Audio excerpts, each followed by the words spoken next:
الحمد للہ وکفا والصلاة والسلام علی عباده الذین اصطفى خصوصاً علی افضلهم وخاتم النبیین محمد الامین وعلی آلہ وصحبہ اجمعین.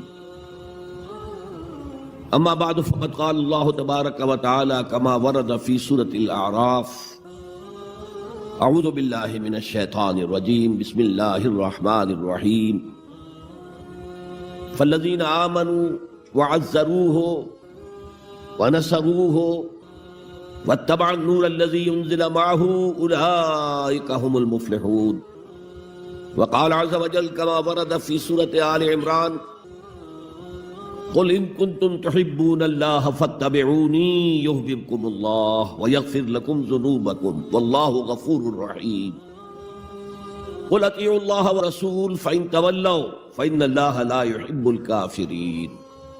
وقال عز وجل كما ورد في سورة التوبة: قل إن كان آباؤكم وأبناؤكم وإخوانكم وأزواجكم وعشيرتكم وأموال اقترفتموها وتجارة تخشون كسادها ومساكن ترضونها أحب إليكم من الله ورسوله وجهاد في سبيله فتربصوا حتى يأتي الله بأمره والله لا يهدي القوم الفاسقين. صدق الله العظيم. وقال النبي صلى الله عليه وسلم: لا يؤمن أحدكم حتى يكون هواه طبعا لما جئت به. وقال صلى الله عليه وسلم: لا يؤمن أحدكم حتى أكون أحب إليه من والده وولده والناس أجمعين. او كما قال صلی اللہ علیہ وسلم. رب اشرح لي صدری ويسر لي امری واحلل عقدۃ من لسانی يفقهوا قولی. اللهم ربنا الہمنا رشدنا واعذنا من شرور انفسنا. اللهم ارنا الحق حقا وارزقنا اتباعه وارنا الباطل باطلا وارزقنا اجتنابه. اللهم ربنا نور قلوبنا بالایمان واشرح صدورنا للاسلام ووفقنا لما تحب وترضى. اللهم ارزقنا حبك وحب حبيبك وحب من يحبك آمین یا رب العالمین. معزز حاضرین اور محترم خواتین، السلام علیکم ورحمۃ اللہ وبرکاتہ. میری آج کی گفتگو کا موضوع ہے حب رسول کے تقاضے. ظاہر بات ہے کہ کوئی مسلمان ایسا نہیں ہوگا کہ جو مدعی نہ ہو کہ اسے حضور سے انتہائی محبت ہے، بلکہ جو عوام ہیں مسلمان وہ چاہے بے عمل ہوں لیکن ان میں جو حمیت اور غیرت رسول کے لیے ہے صلی اللہ علیہ وسلم، کہ ان کی حرمت پر کٹ بھرنے کے لیے تیار رہتے، تو اس سے میں سمجھتا ہوں کہ کوئی شخص بھی محروم نہیں ہے. لیکن اس حب رسول کے تقاضے کیا ہیں، ان کو سمجھنے کی ضرورت ہے. کہیں ایسا نہ ہو کہ ہم تو اپنے تئیں یہ سمجھتے رہے کہ ہم بہت عاشق رسول ہیں، محب رسول ہیں، لیکن آخرت میں جا کر قیامت کے دن ہم پر راز کھلے کہ نہیں، اللہ کو تو یہ شے قبول نہیں ہے، تمہارا دعویٰ رد. اس ضمن میں سب سے پہلے آپ کے سامنے ایک فارمولہ رکھنا چاہتا ہوں. دیکھیے، اسلام کا تقاضا کیا ہے؟ اللہ کی اطاعت کرو اور اللہ کے رسول کی اطاعت، یہ بنیاد ہے. حاکم مطلق اللہ ہے، شارع حقیقی اللہ ہے، اور اس کے نمائندے کی حیثیت اس کے رسول کو حاصل ہے صلی اللہ علیہ وسلم. اطیعوا اللہ و اطیعوا الرسول. اس سے جو انحراف کرے گا، میں نے ابھی آپ کے سامنے سورہ آل عمران کی 2 آیتیں پڑھی ہیں. قل ان کنتم تحبون اللہ فاتبعونی یحببکم اللہ. اے نبی، ان سے کہہ دیجئے اگر تم اللہ سے محبت کرتے ہو تو میرا اتباع کرو، میری پیروی کرو، اللہ تم سے محبت کرے گا. وَيَغْفِرْ لَكُمْ ذُنُوبَكُمْ، اور تمہاری خطائیں بھی بخش دے گا. وَاللَّهُ غَفُورٌ رَحِيمٌ، اور اللہ تو غفور بھی ہے، رحیم بھی ہے. قُلْ اطیعوا اللہ وَرَسُولَ، کہہ دو اطاعت کرو اللہ کی اور اللہ کے رسول کی. فَإِن تَوَلَّوْا، پھر اگر وہ اس سے روگردانی کریں، فَإِنَّ اللَّهَ لَا يُحِبُّ الْكَافِرِينَ، تو اللہ کو ایسے کافر پسند نہیں. یعنی اطاعت رسول سے انکار، اللہ کی اطاعت سے انکار، گویا کہ انسان دائرہ اسلام سے خارج ہو گیا. کبھی کوئی خطا ہو جائے، غلطی ہو جائے، گناہ کا صدور ہو جائے، اور انسان فوراً توبہ کر لے، فوراً رجوع کرے، پشیمانی اسے ہو جائے، عزم مصمم کر لے دوبارہ میں نہیں کروں گا تو اللہ بخش دے گا۔ انما التوبۃ علی اللہ للذین یعملون السوء بجہالۃ ثم یتوبون من قریب، سورہ نساء میں فرمایا اللہ کے ذمے ہے ان لوگوں کی توبہ قبول کرنا۔ انما التوبۃ علی اللہ، اللہ کے ذمے ہے۔ جو کہیں غلطی سے، جہالت میں، نادانی میں، جذبات سے مغلوب ہو کر کوئی غلط کام کر بیٹھتے ہیں لیکن فوراً توبہ کرتے ہیں، اللہ کی جناب میں رجوع کرتے ہیں، فوری توبہ اگر ہو جائے تو فوراً اللہ تعالیٰ کی مغفرت جو ہے ڈھانپ لیتے۔ لیکن اگر مستقل طور پر کسی ایک معصیت پر بھی ڈیرا ڈال دیا جائے، مثلا آج کی دنیا میں جو بہت بہت کامن شے ہے سود، جسے اللہ نے حرام قرار دیا، اس پر اللہ کی طرف سے اعلان جنگ ہے، فَأَذَنُوا بِحَرْبٍ مِّنَ اللَّهِ وَرَسُولِهِ، تو سن لو الٹیمیٹم ہے اللہ اور اس کے رسول کی طرف سے۔ اسے اپنے کاروبار کا مستقل جز بنا لیا تو ایک غلطی، ایک گناہ بھی انسان کو ہمیشہ کے لیے جہنم میں ڈال سکتا ہے۔ بَلَا مَن كَسَبَ سَيِّئَةً وَأَحَاطَتْ بِهِ خَطِيئَتُهُ فَأُولَٰئِكَ أَصْحَابُ النَّارِ هُمْ فِيهَا خَالِدُونَ۔ کیوں نہیں؟ کسی نے جان بوجھ کر ایک بڑا گناہ کمایا، چھوٹے چھوٹے گناہ جو ہے گناہ صغیرہ وہ تو خود بخود بھی دھلتے رہتے ہیں، اللہ کی رحمت سے صاف ہوتے رہتے ہیں، لیکن کسی نے کبیرہ گناہ کمایا، جان بوجھ کر کیا اور پھر اس پر ڈیرے ڈال دیے اور وہ گناہ اس کے گرد گھیرا کر بیٹھا، احاطت بہ خطیئتہ فاولئک اصحاب النار ہم فیہا خالدون، تو وہ ہے جہنمی اور اس میں ہمیشہ رہنے والا۔ تو اطاعت اللہ کی، اطاعت رسول کی، یہ تو اسلام کا بنیادی مطالبہ ہے۔ اگر یہ بھی نہیں ہے تو پھر کچھ نہیں، اگر یہ نہیں تو بابا پھر سب کہانیاں۔ اب ذرا اس سے قدم اوپر اٹھیے، اطاعت کے ساتھ محبت، جب اللہ کی اطاعت کے ساتھ اللہ کی محبت جمع ہو جائے گی تو اس کا نام ہے عبادت۔ امام ابن تیمیہ رحمۃ اللہ علیہ کے جو شاگرد رشید ہیں، حافظ ابن قیم رحمۃ اللہ علیہ، انہوں نے عبادت کی ڈیفینیشن کی ہے۔ عبادت کیا ہے؟ العبادت تجمع اصلین، دو بنیادی چیزوں کو جمع کرنے سے عبادت وجود میں آتی ہے، غایت الحب و غایت الذل والخضوع، حد درجے کی اللہ کی محبت اور حد درجے میں اللہ کے سامنے گویا کہ پست ہو جانا، جھک جانا، بچ جانا، انتہائی اطاعت، انتہائی محبت۔ انتہائی میں کیوں کہہ رہا ہوں؟ سورہ بقرہ کے 20ویں رکوع کی پہلی آیت، والذین آمنوا اشد حبا للہ، اور جو لوگ صاحب ایمان ہوتے ہیں وہ شدید ترین ہوتے ہیں اللہ کی محبت۔ بعد میں یہ تو مثبت انداز ہے، منفی انداز میں جو آیت آئی ہے وہ بہت سخت وعید والی ہے، وہ میں بعد میں آپ کو سناؤں گا، تلاوت میں نے کی ہے۔ فارمولہ یہ ہے، اللہ کی اطاعت جمع شدید محبت برابر ہے عبادت، اور یہ عبادت جو ہے ہمارا مقصد تخلیق قرار دیا گیا۔ سورہ زاریات کی یہ آیت آپ میں حضرات کے علم میں ہوگی، وما خلقت الجن والانس الا لیعبدون، میں نے جنوں اور انسانوں کو نہیں پیدا کیا مگر صرف اپنی عبادت کے لیے۔ یہ ہمارا مقصد تخلیق ہے۔ اس میں سے اطاعت والے حصے کا کی صحیح ترجمانی کی شیخ سعدی رحمۃ اللہ علیہ نے، زندگی آمد برائے بندگی، زندگی تو آئی ہے اطاعت کے لیے، بندگی کے لیے، غلامی کے لیے، عبدیت کے لیے۔ زندگی آمد برائے بندگی، زندگی بے بندگی شرمندگی۔ اگر اللہ کی بندگی ہی نہیں ہے تو سراسر شرمندگی ہے یہ، اور کچھ بھی نہیں۔ تو اللہ تعالیٰ کی عبادت جس کے لیے ہمیں پیدا کیا گیا، اسی کی دعوت تمام رسولوں نے دی۔ یا قوم اعبدوا اللہ ما لکم من الہ غیرہ، اے میری قوم کے لوگو اللہ کی عبادت کرو، تمہارا کوئی معبود اس کے سوا نہیں ہے۔ حضرت نوح کی دعوت بھی یہی تھی، حضرت ہود کی بھی یہی تھی، حضرت صالح کی بھی یہی تھی، حضرت شعیب کی بھی یہی تھی۔ بس فرق کیا ہے کہ پہلے رسول آتے تھے اپنی اپنی قوموں کی طرف صرف، لہذا آپ کو ان رسولوں کے ضمن میں ملے گا یا قوم اعبدوا اللہ ما لکم من الہ غیرہ، اے میری قوم کے لوگو اللہ کی عبادت کرو، اللہ کی بندگی کرو، اللہ کی پرستش کرو، اسی کو اپنا محبوب اصلی بناؤ اور اس کے ہر حکم کی اطاعت کرو۔ یا قوم اعبدوا اللہ ما لکم من الہ غیرہ۔ نبی اکرم صلی اللہ علیہ وسلم پر آ کر، کیونکہ آپ کی بعثت ہے پوری نوع انسانی کے لیے، تو اب یا قومے کا لفظ نہیں رہا، یا ایھا الناس، اے لوگو، اے بنی نوع انسان، یا ایھا الناس اعبدوا ربکم الذی خلقکم والذین من قبلکم لعلکم تتقون، اے لوگو عبادت کرو، بندگی کرو، پرستش کرو اپنے اس رب کی جس نے تمہیں بھی پیدا کیا اور جو تم سے پہلے تھے ان کو بھی پیدا کیا تاکہ تم بچ سکو۔ یہ کیوں کہا دہرا کر تم سے پہلوں کو بھی پیدا کیا؟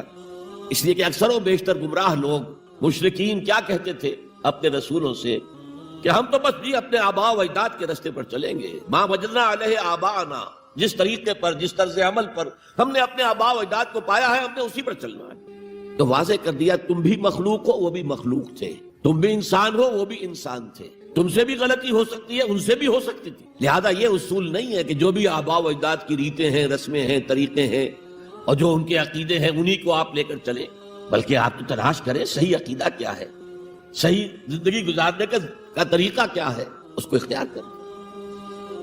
تو یا ایھا الناس اعبدوا ربکم الذی خلقکم والذین من قبلکم لعلکم تتقون، تاکہ تم بچ جاؤ جہنم کی آگ سے۔ یہ جو میں نے بتایا کہ اطاعت کلی، ہمہ تن، ہمہ وقت، ہمہ وجوہ، جزوی اطاعت نہیں، بس یہ ذرا نوٹ آف کوشن ہے۔ اگر ہم اللہ کا ایک حکم مانیں گے، ایک نہیں مانیں گے، یہ جزوی اطاعت ہے، یہ اللہ کو قبول نہیں ہے۔ اللہ کی طرف سے تو یوں سمجھیے کہ پیکج ڈیل ہے، ٹیک اٹ اور لیو اٹ، لینا ہے تو پورا لو ورنہ دفع ہو جاؤ، اللہ کو تمہاری ضرورت نہیں ہے، تمہیں اللہ کی ضرورت۔ یا ایھا الذین آمنوا ادخلوا فی السلم کافہ، اے ایمان والو اسلام میں داخل ہونا تو پورے کے پورے ہو، ادھورے نہیں۔ اور سورہ بقرہ کی آیت نمبر 85 کے اندر تو جو وعید آئی ہے، افتؤمنون ببعض الکتاب وتکفرون ببعض، کیا تم ہماری کتاب، ہماری شریعت کے کچھ حصے کو مانتے ہو اور کچھ کو رد کرتے ہو؟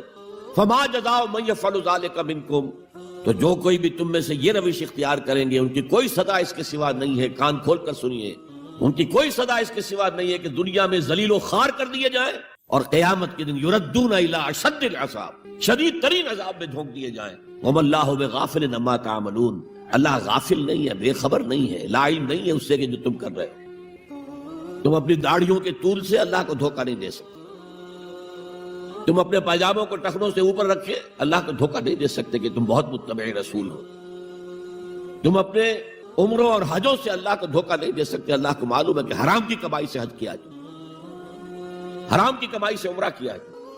تو یہ جو جزوی اطاعت ہے کوئی اطاعت نہیں، اللہ کو قبول نہیں۔ آدمی سوچتا ہے کہ چلیے میں نے یہ کام اچھے کیے، یہ برے کیے، مجھے اچھے کاموں کا کچھ کریڈٹ بھی تو ملنا چاہیے نا، لیکن نہیں، اللہ کہتا ہے جزوی اطاعت منہ پر دے ماری جائے۔ اور جو دنیا کی سزا ہے وہ تو ہم اپنی آنکھوں سے دیکھ رہے ہیں، 130، 140 یا 150 کروڑ مسلمان دنیا میں، ذرا اندازہ کیجیے۔ لیکن ہماری رائے کی کوئی اہمیت ہے؟ بین الاقوامی معاملات میں کوئی ہم سے مشورہ لیتا ہے کیا؟ آپ کا کیا خیال ہے؟ کس نمی پرست کے بھیا کیستی، ایسے بھی ملک تھے کہنا چاہیے، اب تو ان کا حال پتلا ہے، دولت کے انبار تھے ان کے پاس، لیکن ان کا مذاق اڑتا تھا مغربی ممالک، وہ چاہے سعودی بادشاہ ہوں اور چاہے وہ UAE کے امیر ہوں، مذاق ہی اڑتا تھا بھائی، کوئی حیثیت۔ حالانکہ کتنا بڑا رقبہ ہے انڈونیشیا کے آخری جزیروں سے لے کر موریتانیہ تک، سالڈ اسلامی آبادی، مسلمان آبادی۔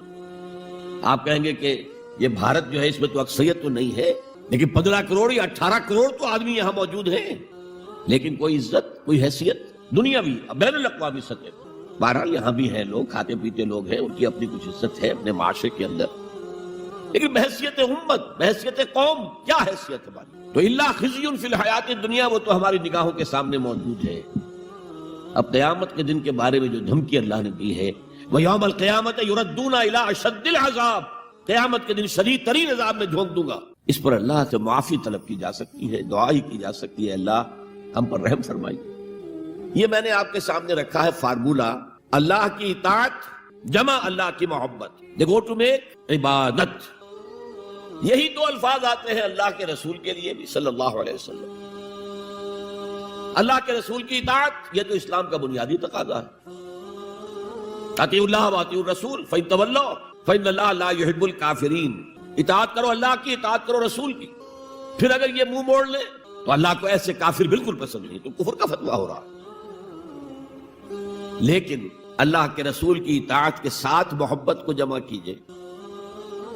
میں نے ابھی آپ کو حدیث سنائی ہے، حضور نے فرمایا لا یؤمن احدکم حتی اکون احب الیہ من والدہ وولدہ والناس اجمعین، تم میں سے کوئی شخص مومن ہو ہی نہیں سکتا جب تک کہ میں اسے محبوب تر نہ ہو جاؤں، اپنے باپ سے، اپنے بیٹے سے اور تمام انسانوں۔ تو اللہ کے رسول کی اطاعت جمع اس کی محبت۔ اس محبت کے ضمن میں ایک واقعہ یاد آیا جس سے اندازہ ہوگا کہ کس قدر اپنائیت تھی، کتنا قرب تھا حضور کے اور حضرت عمر فاروق رضی اللہ تعالیٰ عنہ کے مابین۔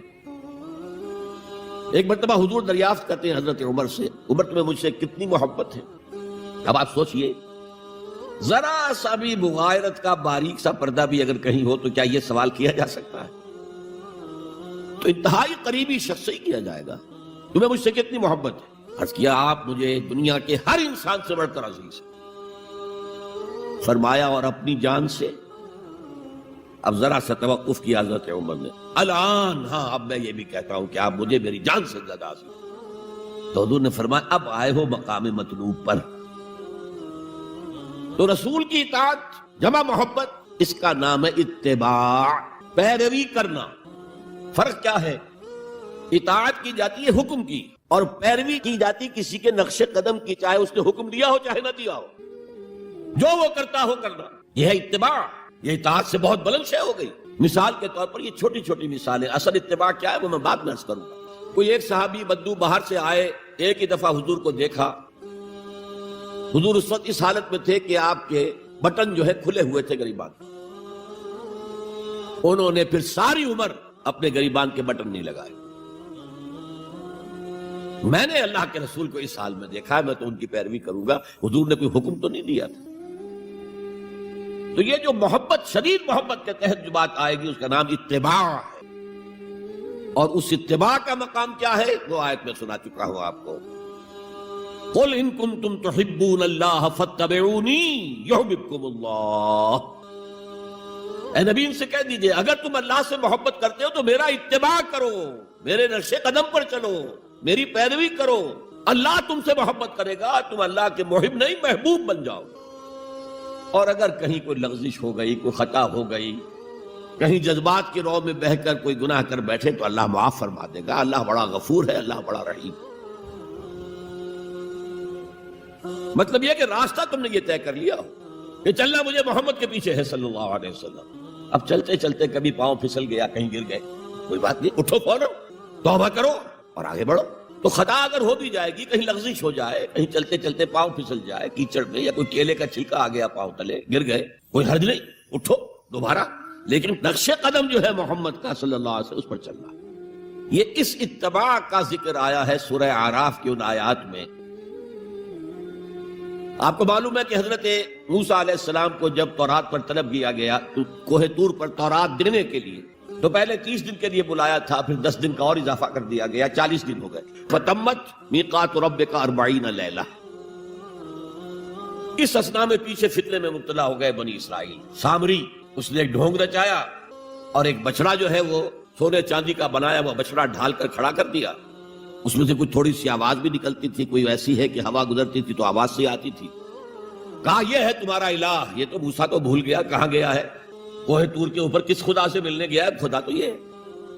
اور بنی اسرائیل کے بہت سے لوگ اس فریب میں آ گئے اور بچڑے کی پوجا کر رہے تھے۔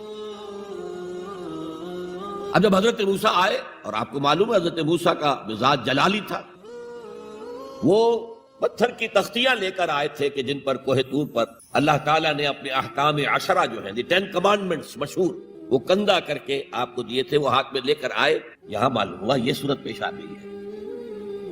فَأَلْقَى الْأَلْوَاحَ، تو وہ تختیاں تو آپ نے زمین پہ ڈالی، اور پھر جو احتساب کیا ہے پہلے تو اپنے بھائی حضرت ہارون کا، ان کی داڑھی کے بال پکڑے، ان کے سر کے بال پکڑے اور کھینچا اپنی طرف۔ اس نے کہا کہ بھائی مجھے ذلیل نہ کرو لوگوں کے سامنے، میں نے انہیں روکا لیکن یہ تو مجھے قتل کرنے پر تل گئے تھے، اور مجھے اندیشہ یہ ہوا کہ کہیں آپ واپس آ کر یہ نہ کہیں ان فرقت بین بنی اسرائیل، کہ تم نے تو بنی اسرائیل کے درمیان تفرقہ پیدا کر دیا۔ تو میں نے کہا آپ ہی واپس آ کر نپٹے۔ اب پہلی بات نوٹ کیجئے، تاریخ انسانی کا یہ عظیم واقعہ ہے، کئی ہزار یہودی اپنے اپنے قبیلے کے لوگوں کے ہاتھوں ذبح کیے گئے۔ اللہ تعالیٰ نے حکم دیا اور حضرت موسیٰ نے وہ حکم دیا، اللہ کا حکم موسیٰ نے پہنچایا۔ یہ 12 قبیلے نا، ہر قبیلے کے جن لوگوں نے یہ حرکت کی ہے ان کو اسی قبیلے کے لوگ اپنے ہاتھ سے ذبح کر۔ اب یہ بہت بڑی توبہ تھی، بہت بڑی توبہ تھی، بہت بڑی توبہ تھی، اپنے قبیلے کے لوگوں کو قتل کر دینا۔ پھر وہ 70 نمائندے لے کر تمام جو بڑے لوگ تھے کوہ طور پر حاضر ہوئے، اجتماعی طور پر اللہ سے عفو و درگزر کی درخواست بھی کرنے کی۔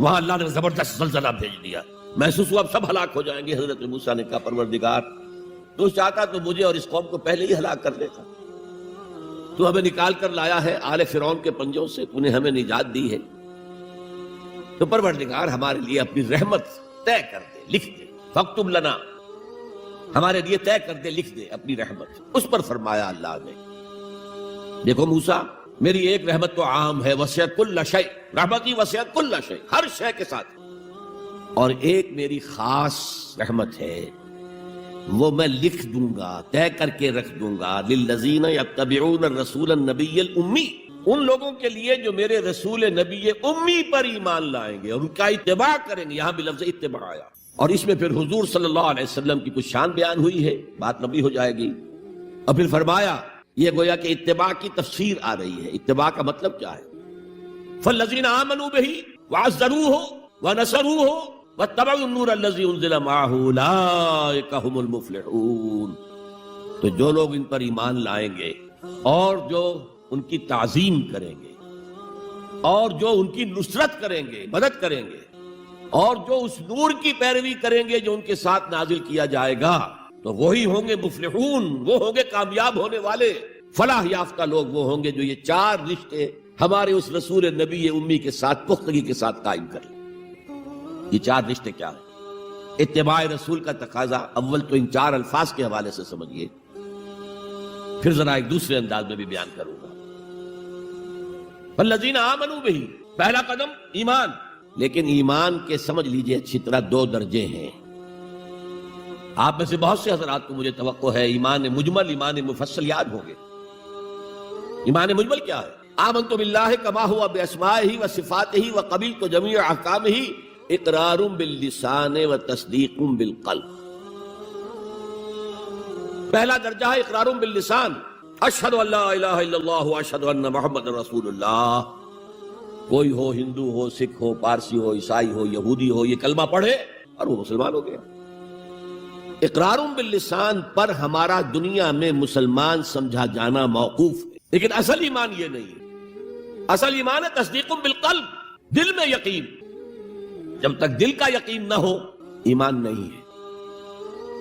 منافقین جو تھے مدینے کے، نمازیں بھی پڑھتے تھے، حضور کی اقتداء میں پڑھتے تھے، اور جو رئیس المنافقین تھا عبداللہ ابن ابی ابن سلول، وہ تو پہلے صف میں ہوتا تھا، اور جب حضور خطبہ دیتے تھے جمعے کا تو پہلے خود کھڑا ہوتا تھا اپنی اہمیت ظاہر کرنے کے لیے۔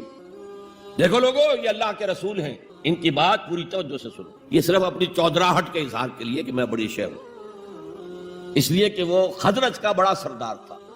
اوس اور خزرج کے دو عرب قبیلے تھے مدینے میں، جن میں سے کہ خزرج کا قبیلہ بڑا تھا، اوس کا چھوٹا، اور خزرج کا سردار یہ عبداللہ ابن ابی تھا، اور اس کے بارے میں یہ طے ہو چکا تھا کہ اسے ہم اپنا بادشاہ بنا لیں گے۔ چنانچہ سونے کا تاج تیار ہو چکا تھا، ابھی تاج پوشی صرف باقی تھی کہ حضور تشریف لے آئے ہجرت فرما کر، بے تاج بادشاہ آ گیا صلی اللہ علیہ وسلم۔ لہذا اس کے سارے خواب جو ہے وہ منتشر ہو گئے، لہذا پہلے دن سے پکا منافق ایمان لایا، اگرچہ وہ بھی ذرا دیر سے لایا، غزوہ بدر کے بعد لایا۔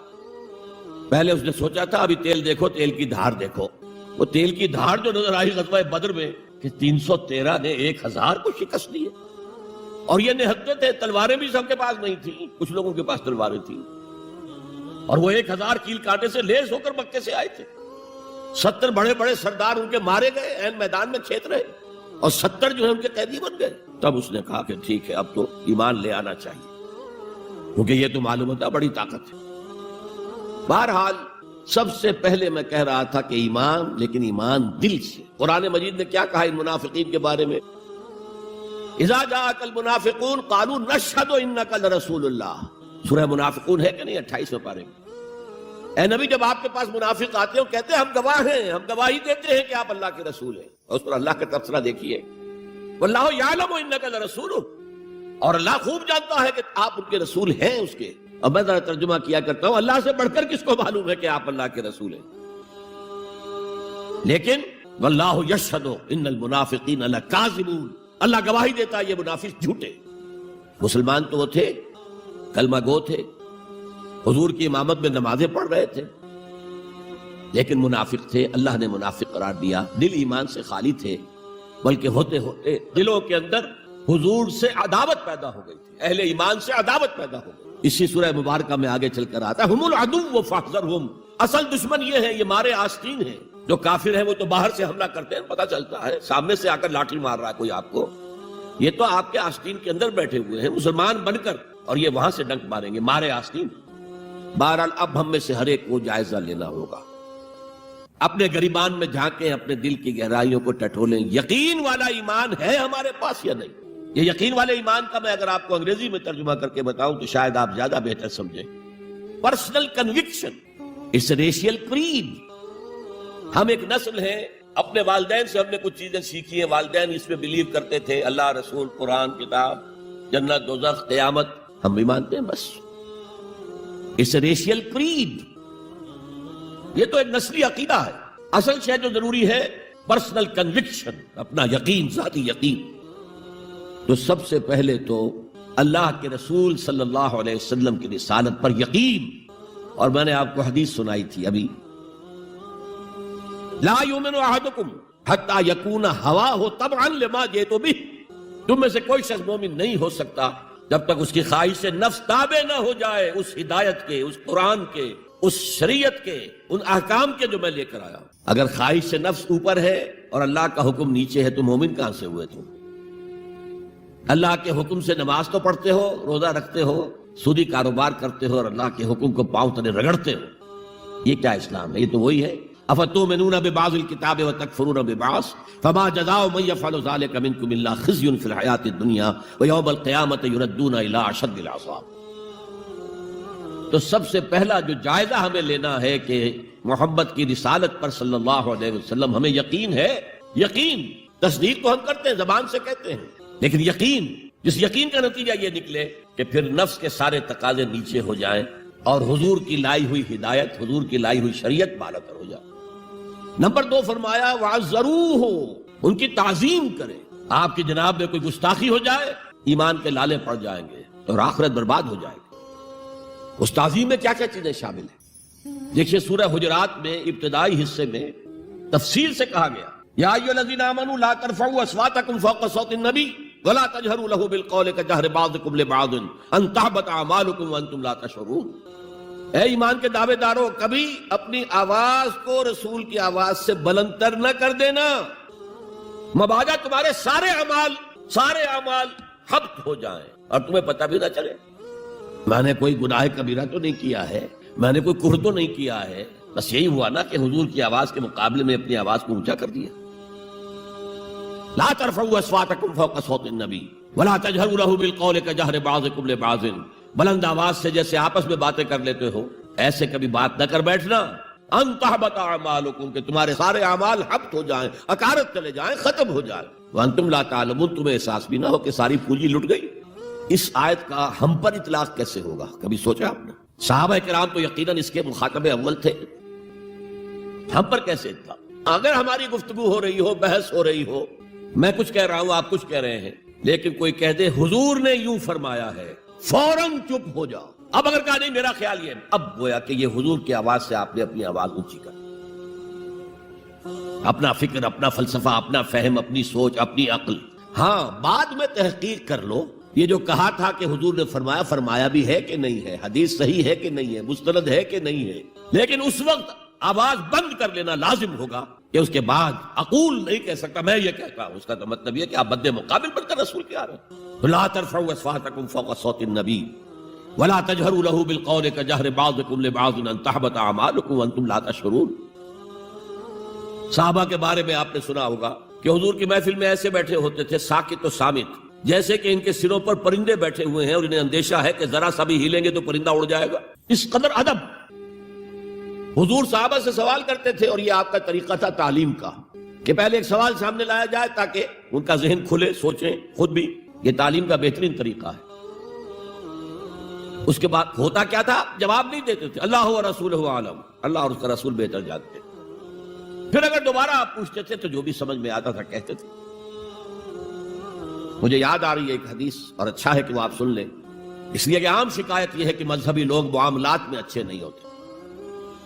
مسجدیں بنوائیں گے، مسجدوں میں قالین بچھوائیں گے، وہاں پر فانوس لگوائیں گے، سب کچھ کریں گے، مدرسوں کی خدمت کریں گے، علماء کی خدمت کریں گے، لیکن معاملات، تجارت، کاروبار، بین الانسانی تعلقات عام شکایت ہے، اس کی وہ پرواہ نہیں کرتے، حقوق و لباد کا لحاظ نہیں۔ تو حضور نے ایک مرتبہ پوچھا صحابہ سے، اتدرون من المفلس، تم جانتے ہو مفلس کون ہوتا؟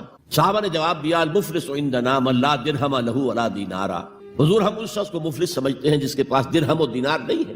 ہم کہیں گے روپیہ پیسہ نہیں ہے، فرمایا نہیں، میری امت کا مفلس وہ ہوگا جو بہت سی نمازیں لے کر آئے گا، بہت سے روزے لے کر آئے گا، بہت سے حج لے کر آئے گا، بہت سے عمرے لے کر آئے گا، لیکن اس کے ساتھ ہی قد شتم ھذا، فلاں شخص کو گالی دی تھی، واکل مال ھذا، فلاں شخص کا مال کھا لیا تھا، فلاں شخص پر تہمت لگائی تھی۔ اب وہ سارے دعوے دار آ جائیں گے اللہ اس نے میرے ساتھ یہ کیا، ٹھیک ہے بھائی اس کی نمازیں تم لے جاؤ، اور تو کچھ ہے نہیں، کوئی کرنسی تو ہے نہیں وہاں، نہ ڈالر ہے نہ یورو ہے، کچھ بھی نہیں، اعمال کی کرنسی ہے، نیکی تم لے جاؤ۔ کوئی اور دعوے دار آیا، روزہ وہ لے گیا، اس کے پاس کچھ نہیں رہا، دعوے دار اب بھی باقی ہیں۔ اب ان کے گناہ جو ہے اس کے حساب میں پڑنے شروع ہو جائیں گے، یہاں تک کہ دوسروں کے گناہوں کے بوجھ تلے دب کر وہ جہنم میں جھونک دیا۔ یہ مفلس، تو یہ انداز تھا حضور کا سمجھانے کا، پڑھانے کا، فطری طریقے تعلیم۔ تو فالذین آمنوا بہ وعزروہ، کہ وہ لوگ جو ایمان لائے ان پر اور جنہوں نے ان کی تعظیم کا حق ادا کیا، وَنَصَرُوهُ، یہ آئی ہے اب سخت بات، اور ان کی مدد کی۔ مدد کس کام میں؟ حضور اتنے غیور تھے کہ ذاتی کام میں کوئی مدد آپ کسی سے نہیں مانگتے تھے۔ سیرت کی کتابوں میں آتا ہے کہ اگر آپ سواری پر ہوتے تھے اور آپ کا گھوڑا نیچے گر جاتا تھا تو کسی سے یہ نہیں کہتے تھے کہ اٹھا کر ذرا مجھے پکڑا دو، آپ سواری سے اترتے تھے، اپنا گھوڑا خود اٹھا۔ اور اس ضمن میں بھی سیرت النبی کا ایک واقعہ مجھے یاد آ رہا ہے، وہ میں آپ کو سنا دوں۔ جب ہجرت مدینہ کی اجازت آ گئی تھی عام لوگوں کے لیے، عام مسلمانوں کے لیے، چلے جاؤ جاؤ سب جاؤ مدینہ کی طرف، لیکن رسول اپنی جگہ نہیں چھوڑ سکتا وداؤٹ ایکسپریس پرمیشن آف اللہ، تو حضور کے لیے ابھی اجازت نہیں آئی۔ جو یار غار تھے حضرت ابوبکر صدیق، وہ پوچھتے تھے حضور اجازت آ گئی؟ نہیں ابھی نہیں آئی۔ حضور اجازت آ گئی؟ نہیں ابھی نہیں آئی۔ حضرت عائشہ فرماتی ہیں کہ ایک روز دوپہر کے وقت حضور چلے آ رہے تھے، ہم حیران ہوئے۔ عربوں میں یہ آج بھی ان کی تہذیب جو ہے وہ یہ ہے کہ ظہر عصر کے درمیان نہ کسی سے ملنا، نہ کسی کے یہاں جانا، نہ وزٹ کرنا، دکانیں بھی بند اور قیلولہ کرتے ہیں، یہ ان کی تہذیب کا حصہ ہے۔ تو ہم حیران ہوئے، آپ نے اپنے سر کو ڈھانپا ہوا تھا کپڑے سے اور آپ تشریف لائے، اور آ کر آپ نے خوشخبری دی حضرت ابوبکر کو کہ ہجرت کی اجازت آ گئی۔ اب اس پر حضرت ابوبکر کو بڑی خوشی ہوئی، بڑے احساس مسرت کے ساتھ عرض کرتے ہیں حضور میں نے 2 اونٹنیاں تیار کر رکھی ہیں، خوب کھلا پلا کے انہیں فرما کیا ہوا ہے، تکڑا کیا ہوا ہے۔ حضور تھوڑا سا توقف کر کے فرماتے ہیں ٹھیک ہے، لیکن 1 اونٹنی کی قیمت میں ادا کروں گا۔ حضرت ابوبکر رو پڑے، حضور مجھ سے بھی یہ مغایرت کہ میری اونٹنی کی بھی آپ قیمت دینا چاہتے ہیں؟ تو نصرت جو ہے اس کے بارے میں جان لیجئے کہ یہ تو حضور کا جو مشن تھا اس میں مدد، کوئی ذاتی اپنے کسی کام کے لیے آپ نے کبھی کسی سے مدد طلب نہیں کی۔ جو مشن اللہ نے ڈال دیا تھا کندھے پر، هو الذی ارسل رسولہ بالہدی ودین الحق لیظہرہ علی الدین کلہ ولو کرہ المشرکون، وہی تو ہے اللہ جس نے بھیجا ہے اپنے رسول محمد کو صلی اللہ علیہ وسلم الہدا دے کر، قرآن حکیم دے کر اور دین حق دے کر۔ صرف قرآن نہیں، دین حق۔